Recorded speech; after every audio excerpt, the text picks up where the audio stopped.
Hi friends, welcome to Geetha Samayal. வாங்க மதிய சாப்பாடு பார்க்கலாம். அதுக்கு முன்னாடி கீதா சமையல் ஸ்பெஷல் ஃபுட்டில் 6 வகையான மூலிகை இட்லி பொடி இருக்குது, 41 பொருட்கள் போட்டு சத்து மாவு இருக்குது, கருப்பு உளுந்து கஞ்சி மாவு இருக்குது, வெயிட் லாஸ் பவுட்ரு இருக்குது, அதுக்கப்புறம் நிலங்கு மாவு இருக்குது. தேவைப்படுறவங்க ஸ்க்ரீனில் தெரிகிற வாட்ஸ்அப் நம்பருக்கு மெசேஜ் பண்ணி வாங்கிக்கோங்க. நல்லா 1 பாட் ரெசிபி தான் பண்ணியிருக்கேன். நாளைக்கு அமாவாசை, நேற்று நம்ம வீட்டில் சாம்பார், அதனால் பிரிஞ்சி சாதம் பண்ணியிருக்கேன். நம்ம பிரிச்சுக்கலாமா?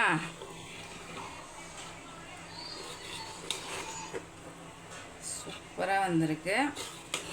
மில் மேக்கர், பட்டாணி, கேரட்டு, பீன்ஸ் போட்டு செஞ்சாச்சு. நல்லா சுட சுட சுட பிரிஞ்சி சாதம் ரெடி.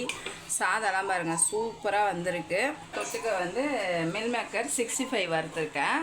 அதுக்கப்புறம் ஆனியன் ரைத்தா பார்த்தீங்கன்னா கிர்னி பழம் ஜூஸ் தான் போட்டிருக்கேன். சூப்பராக இன்றைக்கி மதிய சாப்பாடு